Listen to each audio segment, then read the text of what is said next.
नमस्कार। इलेक्ट्रोहोम्योपैथी के इस विशेष चर्चा कार्यक्रम में मैं बस्ती से डॉक्टर अनिल श्रीवास्तव आप सबके बीच एक बार फिर। पिछले 3 दिनों से मेरी कुछ निजी व्यस्तता और कुछ अपनों को खोने का दुख था, और आज मैं आपके बीच 5 अगस्त 2020 में पूरे देश और पूरे विश्व में जो भगवान श्री राम के प्रति एक आस्था जगी है, उन सब खुशियों के साथ मैं आपके बीच एक बार फिर हूँ। आज मैं आपसे बहुत संक्षिप्त चर्चा करूँगा। आज किसी रोग पर चर्चा आपसे नहीं होगी। हम आपको चाहते हैं कि इलेक्ट्रोहोम्योपैथी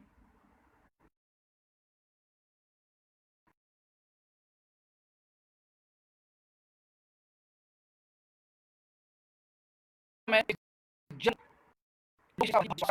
लोगों को इस चिकित्सा पद्धति में अब आस्था बढ़ गई है, और उसका सीधा जागता प्रमाण ये है कि जब आप सब के फ़ोन कॉल्स मुझे लगातार मिलते हैं और आप सब विभिन्न रोगों पर मुझसे चाहते हैं।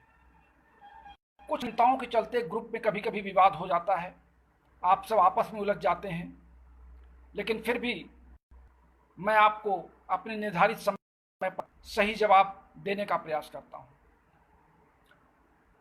आज हम आपसे विशेष चर्चा इसलिए कर रहे हैं कि अभी कल शाम को जब खड़ी हुआ तो एक होम्योपैथिक की विशेषज्ञ का एक वीडियो यूट्यूब पर आ रहा था। मैं उसको बड़े ध्यान से सुन रहा था।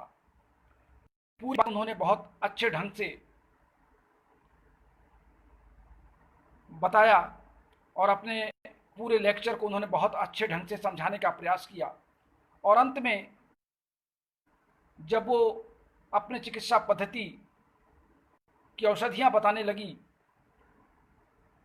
तो उन्होंने इस बात का इंडिकेशन किया कि आप होम्योपैथी के इन 6 मदर टिंचर्स को एक बॉटल में इतने इतने पार्ट मिला लीजिए और एक कंपाउंड बना लीजिए। मुझे बड़ा आश्चर्य हुआ। पहले तो मैं ये समझता था, या तो मैं समझ नहीं पाता था या तो मैं समझता था कि होम्योपैथी में लोग कहते थे सिंगल रेमेडी की ज़रूरत है, या लक्षणों पर उसके औषधियों को खोजा जाता था। लेकिन आज इलेक्ट्रोहोम्योपैथी की बढ़ती हुई लोकप्रियता को देखते हुए होम्योपैथी के चिकित्सक भी दवाओं को आपस में मिला करके एक अनूठा प्रयोग करने का तरीका निकाले हैं। यानी आज इलेक्ट्रोहोम्योपैथी का जो मूल सिद्धांत है कि हम कई पौधों को मिला करके एक औषधि बनाते हैं और वो एक अंग पर एंजाइम्स की प्रतिपूर्ति करती है, उस आर्गन के उस अंगों के कार्य क्षमता को एक्टिवेट करती है। तो ऐसी दशा में अगर अन्य चिकित्सा पद्धतियां भी इलेक्ट्रोहोम्योपैथी के सिद्धांतों को अपने प्रायोगिक तौर पर देख रही हैं तो निश्चित रूप से इलेक्ट्रोहोम्योपैथी का दिन बड़ा शुभ है। मुझे बड़ा अजीब लगा पहले, लेकिन जब मैंने उनकी पूरे प्रोसेस को सुना तो मुझे लगा कि ये तो बिल्कुल इलेक्ट्रोहोम्योपैथी की पद्धति को अपनाने की बात की जा रही है इसमें, कि आप 6 औषधियों को 20-20 पार्ट मिला के एक बॉटल में रख लीजिए और पेशेंट को इस रूप में दीजिए। जो काम हमने आज से 165 वर्ष पूर्व हमारे पूज्य मैटी जी ने किया था, आज उसको प्रायोगिक तौर पर दूसरी चिकित्सा पद्धतियाँ भी अपनाना चाहती हैं। बहुत ही अच्छा है कि कम से कम इलेक्ट्रोहोम्योपैथी के सिद्धांत को अन्य चिकित्सा पद्धतियाँ स्वीकार करें। हमारे कई साथी इस बात पर चर्चा करते, जो कंपाउंड मेडिसिन जब आप बताते हैं तो कंपाउंड मेडिसिन में विभिन्न लेखकों की मैट्रिया मेडिका में लिखा हुआ है कि जैसे आप यस2 ले लें और यस2 में यस4 ले लें, यस4 में यस1 ये 2 औषधियाँ मिली हुई हैं। आप पूछते नहीं हैं कि एक का 1 भाग और एक का 2 भाग, 1:2। It means the S2 is a compound medicine of बार बार मैं थोड़ा सा विस्मित कर जा रहा हूँ। S4 is a compound medicine of S2 and A1।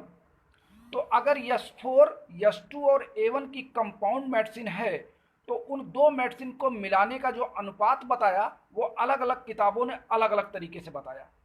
हमसे आप सवाल करते हैं सर क्या करें, तो मेरा एक ही जवाब है कंपाउंड मेडिसिन में जितनी औषधियां मिलाई गई हैं, आप सब का रेशियो समान कर दीजिए।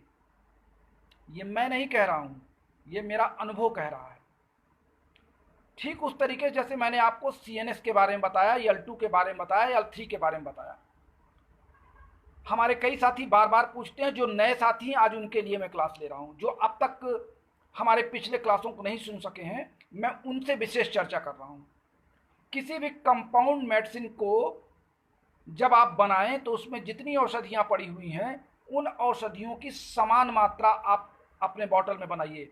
मान लीजिए कि आप 100 ml S4 बनाना चाहते हैं, तो उसमें S2 और A1 इन दोनों औषधियों को आप बराबर बराबर मात्रा में रखें। उसके मात्रा के अनुपात जो किताबों में लिखे हैं, उसका कोई प्रमाणिक परिणाम हमें आज तक दिखा नहीं। और मुझे फिर ये कहने में कोई संकोच नहीं है कि जिन लोगों ने पुस्तकें लिखी हैं या जो लोग अपने झटकेदार फार्मूले बताते हैं, निश्चित रूप से उन्होंने कभी रोगी के साथ अपने दिमाग को खपाया नहीं है। वो रोगी के साथ उन्होंने अपना समय नहीं दिया है। उन्होंने किताबें लिख दिया, नेम एंड फेम उनको मिल गया, अंग्रेजी के 4 अक्षर वो जान गए, अंग्रेजी की भाषा में किताबों को लिखा, हिंदी की भाषा में किताबों को लिखा, अंग्रेजी हिंदी भाषा किताबों को उन्होंने मिलाया, लेकिन कभी प्रैक्टिकल तौर पर, प्रायोगिक तौर पर उन्होंने रोगी के साथ लड़ने का प्रयास नहीं किया, रोगी के रोग के साथ अपने प्रयोग करने का प्रयास नहीं किया। बस लकीर के फकीर बने रहे, उनकी किताबों की नकल इनकी किताबों में उठाया, उनकी किताबों की नकल इनकी किताबों में उठाया। अभी 4 दिन पहले हमारे एक भरद्वाज इलेक्ट्रोहोपैथ हैं, जो फेसबुक पर बड़ी तेजी से आ रहे थे, और उन्होंने मेरे लिए लिखा कि आपकी योग्यता इतनी कहाँ है कि आप फिजियोलॉजी और एनाटॉमी लिख पाएंगे। आप पुस्तक लिखने की आपकी योग्यता ही नहीं है, आप कुछ नहीं लिख सकते, आप मेडिका नहीं लिख सकते, आप फार्मेसी नहीं लिख सकते। कि उनका कई जवाब हमारे साथियों ने दिया। अब सवाल यह है कि जिन लोगों, मेरी बात छोड़ दीजिए, डॉक्टर अनिल श्रीवास्तव की बात छोड़ दीजिए, जिन लोगों ने मुझसे पहले पुस्तकें लिखी हैं और जिन पुस्तकों को आप लोग पढ़ के अपने आप को इलेक्ट्रोहोपैथ कह रहे हैं, अपने नाम के आगे इलेक्ट्रोहोपैथ लिख रहे हैं, आप लिख रहे हैं डॉक्टर भरद्वाज इलेक्ट्रोहोपैथ, डॉक्टर फला इलेक्ट्रोहोपैथ, क्या उन पुस्तक के लेखनी की योग्यता थी? डॉक्टर अनिल श्रीवास्तव के पास कोई योग्यता नहीं है। मान लिया, मैंने स्वीकार किया, मैं आपकी बात का मंथन भी करता हूं, लेकिन क्या अब से पहले जितनी पुस्तकें लिखी जा चुकी हैं उनकी किताब लिखने की योग्यता थी? किसी एक राइटर का नाम आप हमको बता दें और उस राइटर की किताब शैक्षिक योग्यता बता दीजिए। मेडिकल एजुकेशन की योग्यता आप कहेंगे MDH या BMS, तो MDH पर मैं चर्चा आपसे कर चुका हूं। ये कोई योग्यता नहीं है, ये केवल प्रैक्टिस करने के लिए एक मानक आपको दिया है विभिन्न संस्थाओं ने। आपकी शैक्षिक योग्यता तो वो है जो आपको विश्वविद्यालय से या उत्तर प्रदेश सरकार या किसी अन्य प्रांत की सरकार ने या भारत सरकार के विश्वविद्यालयों ने आपको थमाया है, जो डिग्री आपको मिली है, जो डिप्लोमा आपको मिला है, जो PhD की डिग्री आपको मिली है या मास्टर डिग्री आपको मिली है। तो पुस्तक कौन लिख सकता है, इस पर विवाद नहीं होना चाहिए। पुस्तक में क्या लिखा जा रहा है उसको मनन करना चाहिए। पुस्तक कौन लिखता है, कैसे लिखता है, अगर इस पर आप उलझे तो इलेक्ट्रोहोपैथी में जो मूल चीज आप जानना चाहते हैं उससे आप भटक जाएंगे। यहीं पर मैं आपको एक और चर्चा कर दूं, क्योंकि आज मैंने विशेष चर्चा में आपको सबको आमंत्रित किया है और मैं किसी रोग पर या इलेक्ट्रोहोपैथी के किसी विस्तार में नहीं जाना चाहता। मैं बहुत 3-4 बातों को लेकर के आज आपके बीच आया हूं। पहली बात तो मैंने आपको बताया कि कंपाउंड मेडिसिन में जितनी भी औषधियां हैं उनको आपको समान मात्रा में डालना है। ठीक उस तरीके जैसे मैंने आपको बताया कि CNS में 6 औषधियां हैं और उन 6 औषधियों को मैंने कौन कौन सी औषधियां बनाया है। एक है हमारा S5, एक है C5, एक है L1, A3, F1, BN1। मैंने अपने लेक्चर संख्या 3 में S1 और P1 की चर्चा की थी। S1 और P1 हम हटा देते हैं S5 और C5 की जगह पे। जब हमारे पास कोई एक्यूट रोगी आता है, नया रोग लेके आता है, तो हम उसको S5 C5 हटा के S1 और P1 देते हैं। बाकी 4 औषधियां वही रहती हैं, CNS नाम उनका भी रहता है। और जब रोगी हमारा कोई क्रॉनिक आता है तो हम S1 और P1 हटा करके S5 और C5 डाल देते हैं। लेकिन इन 6 औषधियों के जो डालने का रेशो है वो इक्वल होता है। हमने आपसे कहा है कि कई लोगों ने हमसे तर्क किया कि 60 बूंद में या 60 ड्रॉप में ml कितने होते हैं या 1 ड्राम में ml कितने होते हैं। एक्चुअली 1 ड्राम में 3.9 ml इजेक्ट माप फार्मेसी के आधार पर होता है, लेकिन चूंकि बूंद आपके गिराने से छोटे और बड़े हो सकते हैं, इस तरह से 3.9 को लेकर के एक अप्रॉक्सीमेटली या लगभग 5 ml का एक मानक बनाया और 5 ml के मानक से हमने 1 पाउंड को दवा बनाने का प्रयास किया। रमाशंकर जी के ज़माने की बात मैं आपको फिर से याद दिला दूं अपने नए चिकित्सक साथियों को जो इस समय लाइन पर हैं। हालांकि आज लाइन पर हमको अपने पुराने साथी डॉक्टर मधेसिया जी बड़े शान से दिखाई पड़ रहे हैं, उनकी फ़ोटो मेरे सामने दिख रही है। हमारे सुरेंद्र शर्मा जी भी हैं, वीके सरकार जी भी हैं, एस के यादव जी भी हैं और समीर खान जी भी हैं, शंभुनाथ जी भी दिखाई पड़ रहे हैं, डॉक्टर BR देवांगन जी हैं। कई लोग इस समय हमारे साथ लाइन पर हैं। डॉक्टर सचिन त्यागी जी भी हैं, सुरेंद्र शर्मा जी भी हैं। तो आप सब बड़े ध्यान से मेरी बात को सुन रहे हैं। तो मैं फिर से आपको कंक्लूड कर दूं कि किसी भी कंपाउंड मेडिसिन में जब आप D3 ओरिजिनल लेते हैं, यानी D3 की अगर क्वालिटी अच्छी है, जिस D3 की बात मैं करता हूं, तो उस D3 से आप 5 ml पर मेडिसिन यानी ईच मेडिसिन, यानी अगर CNS आपको बनाना है तो 30 ml आपको लेना है, 5-5 मिला करके 6, और 450 ml के डिस्टिल्ड वाटर में आपको डाल देना है। पहले आपको क्या करना है, पहले आपको 30 ml दवा डाल देनी है और फिर शेष भगे बचे जो भाग है बॉटल का, जहाँ पे 450 ml जाके लग जाए, वहाँ तक आपको डिस्टिल वाटर भर देना है। आप ऐसा ना करें कि 450 ml डिस्टिल वाटर पहले ले लें और फिर आप उसमें 30 ml दवा डालें ना। इस बात को फिर से ध्यान से सुन लें। पहले आप 30 ml दवा डाल लें, यानी 5-5 ml सभी 6 दवाओं की, और फिर शेष जो भाग बचता है बॉटल का, उसमें आप डिस्टिल वाटर डाल लें। इसी तरीके से आप L2 में 3 यानी 15 ml, L3 में 15 ml। हमारे कई साथी चौंक जाते हैं L3 क्या है भाई, L3 हमने S1 हटा करके S2 डाल दिया तो हमने L3 उसका नाम दे दिया।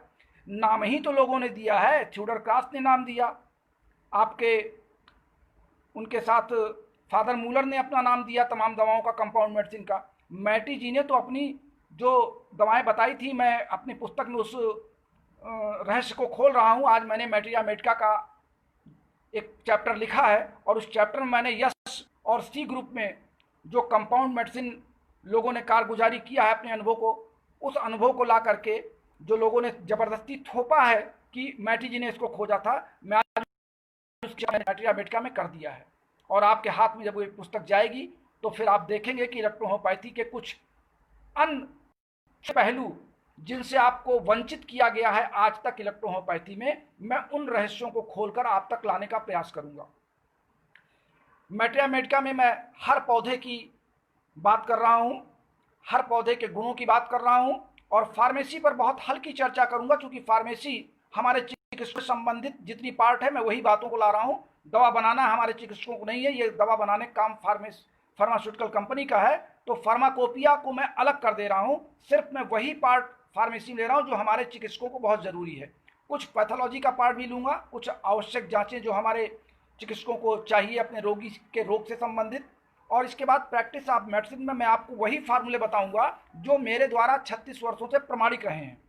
मैं किसी हर रोग का ना तो मैं विशेषज्ञ हूं और ना ही हर रोग पर आप मुझसे सवाल करें। हमारे बहुत से साथी छींक आती है तो कहते हैं सर इसका दवा बता दीजिए, जुकाम होता है कहते हैं सर इसकी दवा बता दीजिए, सर दर्द होता है कहते हैं सर इसकी दवा बता दीजिए। मैं ये कहता हूं कि आप किसी एक रोग के विशेषज्ञ अगर बन रहे हैं, मान लीजिए आप स्किन रोग पकड़ रहे हैं तो फिर आप स्किन ही पकड़िए, अगर आप हृदय रोग पकड़ना चाहते हैं आप हृदय ही पकड़िए, आप जो है गैस्ट्रो पकड़ना चाहते हैं गैस्ट्रो पकड़िए, या आप कैंसर की तरफ बढ़ना चाहते हैं कैंसर पकड़िए। फिर आप हर रोग की तरफ मत जाइए। आप हमें यह लगता है जो आप लोगों के फ़ोन कॉल्स आते हैं या जो व्हाट्सएप पे सवाल जवाब आते हैं, मुझे लगता है कि आपके क्लिनिक पर कोई भी रोगी आ जाए तो आप उसको झपटना चाहते हैं। ये एक चिकित्सक की गरिमा के खिलाफ है। आप एक रोग पर किसी एक क्षेत्र में अपनी विशेषज्ञता को बनाइए। जैसे मैंने आपको लिखा कि स्त्री पुरुष के जटिल रोगों पर आप हमसे संपर्क करें, तो उससे संबंधित कुछ और रोग आगे पीछे, जैसे हम लोग तो 36 साल प्रयोग कर चुके हैं, हम लोगों के पहले डॉक्टर इतने कम थे कि हम लोगों को हर रोग पर अपना विश्लेषण करना पड़ता था और प्रयोग करने पड़ते थे। इस कारण आज 36 वर्षों में लगभग मैं कई रोगों का विशेषज्ञ हो गया। लेकिन आप अभी नए हैं और डॉक्टरों की कतार बहुत लंबी है, तो किसी एक रोग पर आप अपनी विशेषज्ञता जाहिर कीजिए, बाकी कोई एक रोग अपने दूसरे साथी के लिए छोड़ दीजिए। लेकिन मैं देखता हूं कि हर चिकित्सक हर रोग पर मुझसे दवा चाहता है। अपने दिमाग को लगाने का प्रयास करिए। जब आप एक हफ्ता 15 दिन दवा कर ले जाएं और आपको सफलता में कहीं कोई कमी नज़र आ रही हो, फिर आप अपनी उस दवा के साथ हमसे चर्चा करिए। मैं अपने इस वीडियो के माध्यम से एक बार अपने सभी साथियों से ये भी अनुरोध करना चाहूँगा कि आप दवाओं के फार्मूलों पर आपस में न उलझें। अगर कोई चिकित्सक कोई फार्मूला लिखता है तो मैं ये मान के चलता हूँ कि उस फार्मूले ने मुझको प्रस्तुत किया है कि सर इस फार्मूले को आप चेक कर लें, मुझे उसकी कमी बेसी बता दें। लेकिन होता क्या है कि हमारे साथी झपट पड़ते हैं और वो उस फार्मूले को चेंज करके फिर उस पर अपना अनुभव देते हैं। फिर तीसरा कोई आता है उसका विरोध करता है, फिर चौथा आता है कहता है आप बहुत बहक रहे हैं, फिर पांचवा आता है उनकी योग्यता को चैलेंज करने लगता है, फिर छठवां उस पर लिखता है कि आपको बात करने का तरीका नहीं मालूम है। ये लैंग्वेज एक चिकित्सक की नहीं है। मैं आप सबसे अनुरोध करता हूं कि यदि कोई साथी, ग्रुप का मतलब ग्रुप एडमिन मैं हूं, तो जब कोई साथी सवाल करता है तो संभवतः वो ग्रुप एडमिन की ओर इशारा होता है कि आप इसका समाधान, तो ग्रुप एडमिन को छोड़ दीजिए। ग्रुप एडमिन आपको सलाह नहीं देता और मैं फिर इस बात को कहता हूं कि मुझे ग्रुप एडमिन होने का अहंकार नहीं है, मुझे हर रोग पर रोग की दवा बताने का अहंकार नहीं है। मैं सिर्फ अपने अनुभव शेयर करता हूं और ये अनुरोध करता हूं कि आप इसको अपने प्रयोग में लें और प्रयोग करके बताएं कि क्या मेरा जो अनुभव था या जो मेरा फार्मूला था वो आपको सफल मिला या नहीं मिला। आप में से लगभग 60% चिकित्सक इस बात को कहने लगे हैं कि हाँ, जिस कंपनी से आप दवा लेते हैं वहाँ की दवा भी अच्छी है और आपके बताए गए फार्मूले भी अच्छे हैं, तो इससे मुझे भी खुशी होती है और आपका रोगी भी अच्छा होता है। अभी हमारे मधेशिया जी लाइन पर हैं और मैं इनके बगल महाराजगंज जिले के एक रोगी का बहुत गंभीर इलाज कर रहा हूँ और उस पर मुझे लगभग 60% लाभ मिल चुका है और पूरा लाभ होने पर मैं उस रोग की चर्चा करूंगा, जैसा मैंने पिछले वीडियो में भी कहा था। तो ऐसा नहीं है कि आप अगर किसी रोग पर लग जाएं, शरद रावत जी भी आ चुके हैं, रविंद्र अलगुआर भी आ चुके हैं, आप सबका स्वागत है इस आज के वीडियो में, स्पेशल कार्यक्रम में। तो ये स्पेशल कार्यक्रम मैंने आज आपको इसीलिए बताया कि आप कंपाउंड मेडिसिन में जो औषधियाँ मिली हुई हैं, जो पौधे मिले हुए हैं या जो औषधियाँ मिली उनका बराबर मात्रा में आप प्रयोग करें। औषध बनाने का फार्मूला मैं आपसे चर्चा कर चुका हूँ और फिर करूँगा। रविंद्र प्रताप सिंह जी भी आ चुके हैं और गुड नाइट कर रहे हैं, मैं आपका नमस्कार स्वीकार करता हूँ। अब बात आई कि हमारे नए चिकित्सक बार बार कहते हैं सर दवा कैसे बनाएं, कैसे दें, आपका फार्मूला समझ में नहीं आता है। मैंने आपसे कहा कि रमाशंकर जी के समय में हम लोग 450 ग्राम 20 नंबर की गोली में 1 ड्राम यानी 60 बूंद या लगभग 5 ml दवा और उसमें लगभग 45 ml हम RS लेते थे, यानी 5 ml हम लेते थे मेडिसिन और 45 ml हम लेते थे RS, और 450 ग्राम गोली में हम उसको मिला देते थे। फिर हम उस गोली को हिलाते थे, हिलाने के बाद गोली को मिक्स करते थे, मिक्स करने के बाद फिर अखबार पर या किसी बड़े तसले में हम उस गोली को फैला करके पंखा चला देते थे और फिर उस 45 ml RS को उड़ा देते थे। अब आप देखिए, जो लोग 1:9 का रेशियो बताते हैं, जो लोग 199 का रेशियो बताते हैं या 347 का रेशियो बताते हैं, मैं उस भ्रम को आपको फिर से दूर कर दूं। हमने जो 5 ml दवा लिया और 45 ml RS डाला और जब हमने पंखा चला दिया तो RS उड़ गया। हमारी 450 ग्राम गोली रही और 5 ml हमारी दवा रही, वो जाकर के 450 ml में पहुंच गई। यानी हमने RS का उपयोग किस लिए किया? RS का उपयोग उसकी तीव्र अणु जो उसकी वेलोसिटी थी उसके अणुओं की, हमने उस वेलोसिटी का उपयोग किया। एक तरीके से हमने फास्ट ट्रेन लिया और उस पर हमने अपने पैसेंजर को चढ़ाया और गंतव्य स्थान पर हमने उसको उतार दिया। हमारा पैसेंजर था 5 ml दवा और हमारी सुपर फास्ट ट्रेन थी 9 ml RS और हमारा गंतव्य स्थान क्या था? 450 ग्राम गोलियों के बीच उसको पहुंचाना। हमने पहुंचाया और RS को हमने ट्रेन बैक कर दिया, यात्री उतर गया।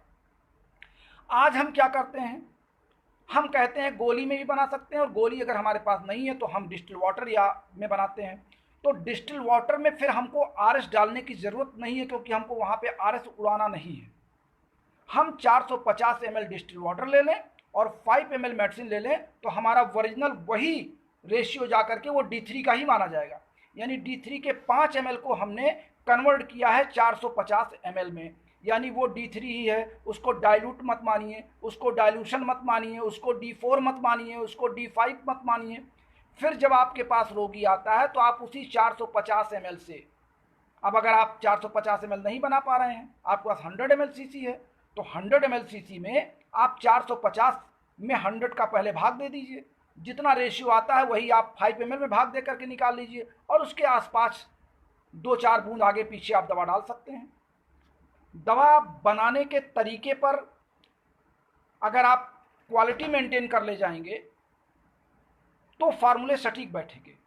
आपके फार्मूले बहुत अच्छे हों और दवा की क्वालिटी आपकी अच्छी ना हो तो फार्मूला भी बेकार है और डॉक्टर भी बेकार है। तो इसीलिए मैं आपसे बार बार ये कहता हूँ, फिर आप जो भी आप 38 दवाएं लाते हैं D3 की, आप D3 की 38 दवाओं से 5-5 ml निकाल के 38 बोतल 450 ml की अपनी डिस्पेंसरी पर रख लीजिए, और उन 450 ml में आप ड्रॉप लगा दीजिए। ड्रॉप के साथ आप गिराइए पेशेंट को 30 ml के डिस्टिल वाटर में या 100 ml के डिस्टिल वाटर में। न्यूनतम 20 ड्रॉप से अधिकतम 40 से 50 ड्रॉप आप उम्र के अनुसार उसके नाप के हिसाब से 30 ml में डाल सकते हैं।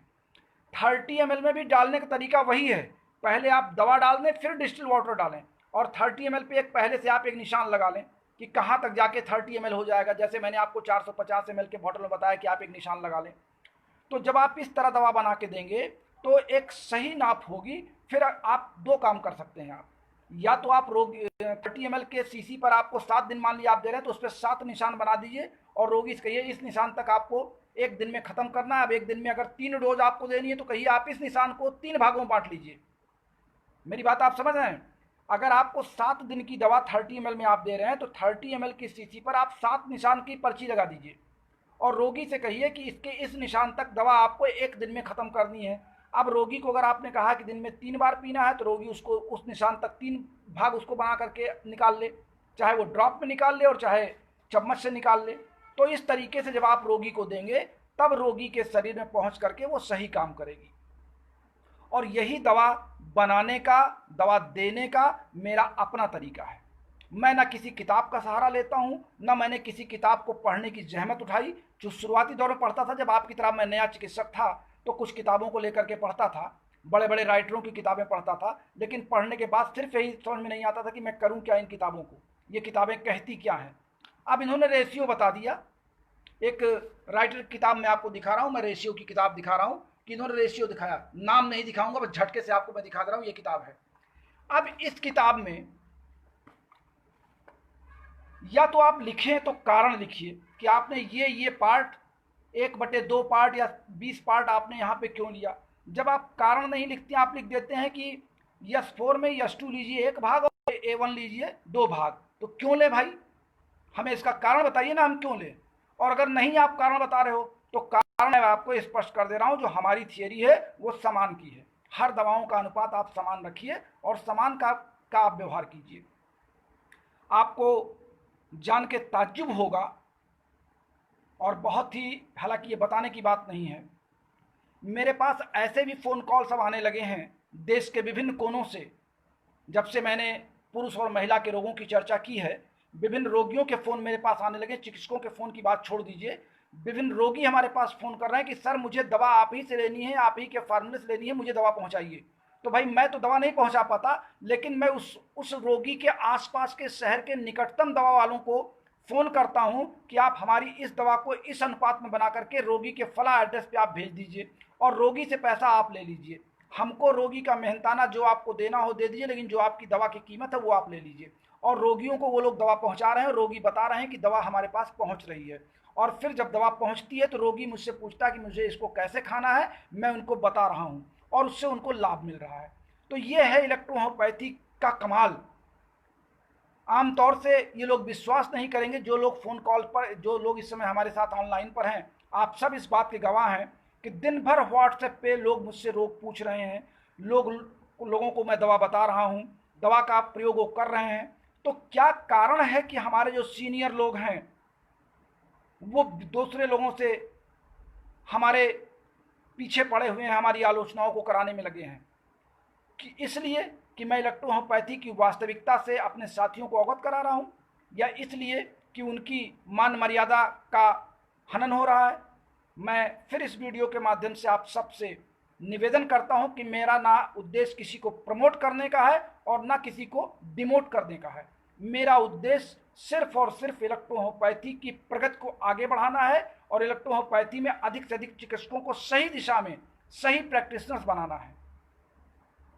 तो मैंने आज एक विशेष क्लास में आप सबका बहुत समय लिया।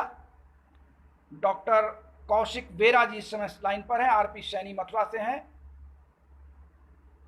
हरि कृष्ण सतपथी जी भी इस समय लाइन पर हैं, मधेशिया जी लाइन पर हैं, महेश बौद्ध जी लाइन पर हैं, पवन जायसवाल जी भी लाइन पर आ चुके हैं। हमारे बहुत से साथी इस समय लाइन पर हमारे साथ जुड़े हुए हैं। आप सबका बहुत बहुत धन्यवाद है। कल मैं शाम को आपसे फिर आपके रोग, मैंने कहा था कि आप अपने जिन रोगों पर मुझसे चर्चा चाहते हैं उसकी एक लिस्ट हमको व्हाट्सएप के माध्यम से देते रहिए ताकि मैं एक मेरिट बना लूं। हालांकि इन्होंने लिखा है, डॉक्टर कौशिक बेरा लिख रहे हैं कि सर जब हम कोई 5 या 6 कॉम्बिनेशन मेडिसिन बनाते हैं तो कैसे बनाना है? कौशिक जी आप थोड़ा विलंब से आए हैं, मेरे इस वीडियो को आप रिवर्स करके फिर से सुन लीजिएगा, क्योंकि दोबारा फिर इसी की चर्चा करना ज़रा उचित नहीं है। मैंने इसी वीडियो में आपको बताया है। अगर आपकी समझ में नहीं आएगा तो फिर आप मुझे बताइएगा, मैं फिर इस पर आपका शंका समाधान व्हाट्सएप के माध्यम से कर दूंगा। कौशिक जी कह रहे हैं सर प्लीज कॉम्बिनेशन मेडिसिन कैसे बनाएं, प्लीज रिपीट कर दीजिए। आप पहले इस वीडियो को सुन लीजिए। आप इस वीडियो को जब सुन लेंगे तो आपका शंका समाधान समाप्त हो जाएगा। तो मैं समझता हूं कि, और हाँ, एक चर्चा और रह गई आपसे। अभी 2 दिन पहले हमारे कोई साथी थे, उन्होंने लिखा, हमारे एक साथी ने हमसे पूछा कि सर मल्टीविटामिन के रूप में या विटामिन के रूप में कोई औषधि बताइए। मैंने लिखा S1+RE। तत्काल एक सज्जन ने हमारे उस फार्मूले पर उल्टा वार किया। उन्होंने कहा कि डॉक्टर अनिल श्रीवास्तव सिर्फ बिजनेस आपको बता सकते हैं, आपको औषध नहीं बता सकते। RE जो है विटामिन नहीं हो सकती है। उन्होंने एक उदाहरण दिया कि RE जरा महिलाओं को देकर के लगातार देखें और फिर हमको परिणाम बताएं।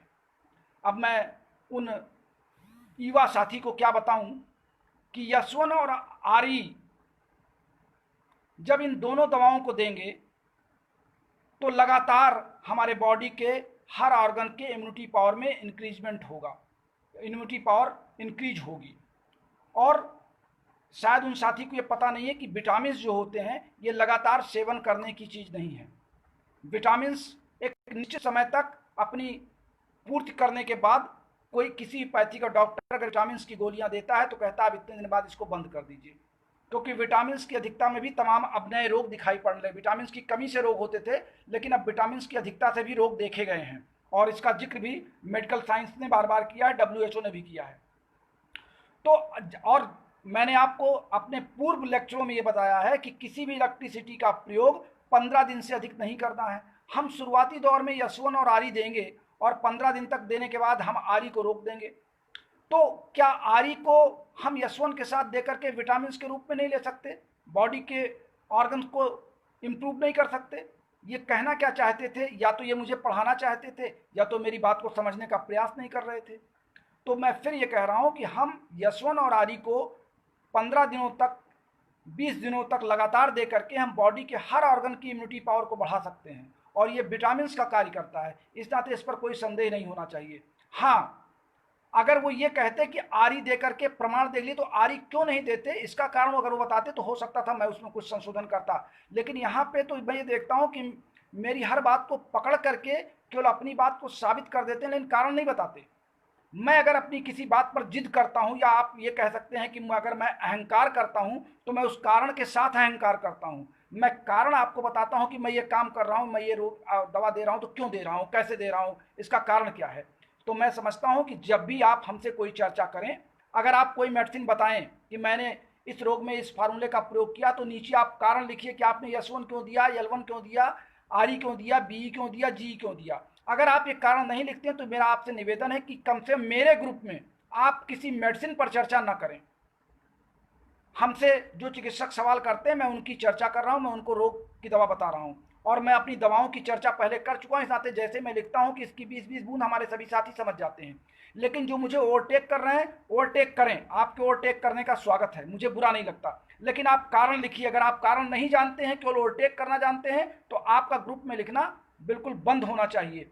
और अगर आप ये आदतें नहीं सुधारेंगे तो मैं आपको ग्रुप से हटा भी सकता हूँ, क्योंकि ग्रुप तो मेरा है, मैं अपने हिसाब से ही ग्रुप रखूंगा। अनावश्यक जिरा और जिगरा करने का कोई मतलब नहीं है। तो आज दवाओं पर और मैट्रिया मेडिका पर एक बहुत संक्षिप्त चर्चा मैंने आपसे की है। मैं समझता हूँ कि आज की ऑनलाइन चर्चा आप सबके लिए बहुत महत्वपूर्ण रही होगी। कुछ लोगों को अगर इससे कष्ट हुआ हो तो मैं उनसे क्षमा प्रार्थी हूँ, क्योंकि ये क्षमा मांगने का एक सीधा माध्यम है। और जो लोग हमारी बातों को गंभीरता से ले रहे हो, मैं उन सब का आभार व्यक्त करता हूँ। कल मैं आपसे संभवतः किसी नए रोग पर बहुत अच्छी चर्चा के लिए रात में 9:30 बजे आपके बीच रहूँगा। अब मैं आपके लिए मैटेरिया मेडिका लिखने चल रहा हूँ, कुछ उसको आगे बढ़ाता हूँ, कुछ नई बातों को उसमें इनरोल करता हूँ। दिनेश कुमार वर्मा लिख रहे हैं, सर थ्रोट की ऑल डिजीज पर चर्चा करें, यानी गले से संबंधित रोगों की ये जानकारी चाहते हैं। अभी मैंने पिछले दिनों टॉन्सिलाइसिस पर बात की थी, थायराइड पर बात की है, तो चलिए फिर मौका मिलेगा तो मैं आपसे इस पर कोई चर्चा कर लूँगा। तब तक के लिए आप सबका बहुत बहुत धन्यवाद। नमस्कार, शुभ रात्रि।